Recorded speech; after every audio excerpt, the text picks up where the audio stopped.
बिस्मिल्लाहिर्रहमानिर्रहीम। अस्सलामुअलैकुम। A1 TV के साथ मैं हूं पलवशा इकबाल। नजर डालते हैं हेडलाइंस पर। इलेक्शन कमीशन का बड़ा फैसला, कागजात नामजदगी जमा करवाने के वक्त में मजीद 2 रोज की तोसी। इलेक्शन कमीशन ने नजर सानी शुदा शेड्यूल जारी कर दिया। कागजात नामजदगी अब 24 दिसंबर तक जमा करवाए जा सकेंगे।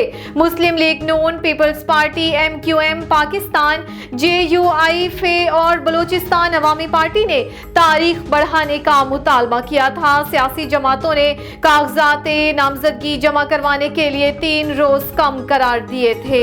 मुल्क भर में आम इंतखाबात की गहमा गहमी उरूज पर पहुंच गई। उम्मीदवार सियासी मैदान में उतरने के लिए तैयार। कागजात नामजदगी वसूल और जमा करवाने का सिलसिला जारी। कई उम्मीदवारों ने कागजात नामजदगी जमा करवा दिए। कई रहनुमा आज कागजात नामजदगी जमा करवाएंगे। उम्मीदवारों की इब्तदाई फहरिस्तें 24 दिसंबर तक जारी होने का इम्कान। जांच पड़ताल का अमल 25 से 30 दिसंबर तक जारी रहेगा। एतराजात 3 जनवरी तक दायर हो सकेंगे।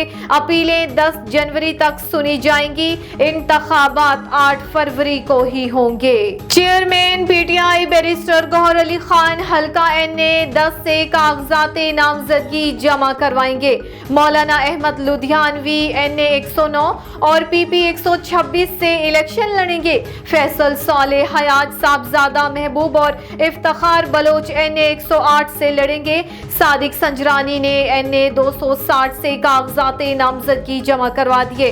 राना सनाउल्लाह के NA 100, सरदार यूसुफ के NA 14 से कागजात जमा। एमल वली ने NA 25, आफ्ताब शेरपाव ने NA 24 से कागजात नामजदगी जमा करवा दिए। अरशद वोहरा के NA 248, असद कैसर के NA 19 से कागजात जमा। परवेज अशरफ, लतीफ खोसा, सलमान अकरम, निसार खोड़ू ने कागजात वसूल किए। PTI को इंतखाबात के लिए बल्ले का निशान मिलेगा या नहीं, फैसला आज होगा। Election commission PTI intra party election पर 2 मुकदमात के फैसले आज सुनाएगा। इलेक्शन कमीशन ने अकबर एस बाबर समेत 14 दरख्वास्त गुजारों की पेटिशंस पर फैसला महफूज कर लिया।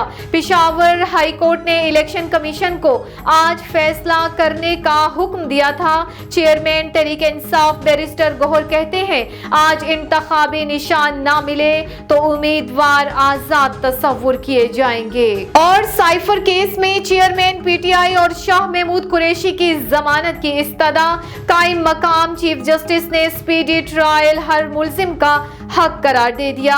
आप क्यों चाहते हैं कि ट्रायल जल्दी मुकम्मल ना हो? साबिक चेयरमैन PTI की जानिब से ट्रायल कोर्ट में जल्दबाजी के शिकवे पर कायम मकाम चीफ जस्टिस का इस्तफसार। जो फर्द जुर्म चैलेंज की गई थी वो हाई कोर्ट खत्म कर चुकी। नई फर्द जुर्म पर पुरानी कार्रवाई का कोई असर नहीं होगा।